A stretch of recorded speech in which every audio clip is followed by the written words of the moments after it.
Okay roll. Forex ટ્રેડિંગમાં invest કરવાથી વધારો નફો મળશે એમ જણાવી ફરિયાદીથી 56,92,000 રૂપિયાની છેતરપિંડી કરનાર જે આરોપી છે એમની ધરપકડ સાયબર સેલ દ્વારા વડોદરા ખાતેથી કરવામાં આવ્યું છે.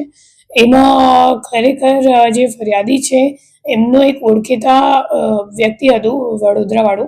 તો એમની મારફતે એમને ખબર પડી કે આમાં અગર આપણે ઇન્વેસ્ટ કરીએ તો વધારે રિટર્ન મળશે, 6% દર મહિનાનું રિટર્ન એમને મળશે. તો એમ જણાવી એવી લાલચ આપી પછી એમની મુલાકાત જે આપણે અટક કરેલ આરોપી છે ગોસ્વામી, સોમપુરી ગોસ્વામી, એમની સાથે એમની ઓળખ થઈ અને પછી સોમપુરી ગોસ્વામીએ એમની 56,92,000 રૂપિયા 3 બેંક એકાઉન્ટમાં લઈને અને પછી એમને કંઈક વિડ્રો કરવા દીધું નથી અને એવી રીતે એમની સાથે છેતરપિંડી કરવામાં આવ્યું છે. હવે તપાસ દરમિયાન એ બહાર આવ્યું છે કે જે 3 એકાઉન્ટ છે એ 3 એકાઉન્ટમાં 50 જેટલા એનસીસીઆરબી કમ્પ્લેન્ટ અને 10,02,00,000 રૂપિયાની ટોટલ ફ્રોડ અમાઉન્ટની હકીકત સામે આવ્યું છે.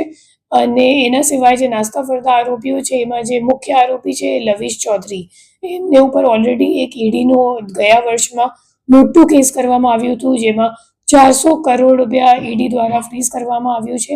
એમાં આપણી જે ફરિયાદી છે એમના પણ અકાઉન્ટ એમાં સંડોવાયેલ છે અને આપણી સુરત સાયબર સેલ દ્વારા ઈડી સાથે સંકલનમાં રહીને જે વિક્ટિમ છે એમને એમનો રૂપિયો પરત મળી જાય એવી આપણી પ્રયત્નો ચાલુ છે. કેવી રીતે વિશ્વાસમાં લેતો હતો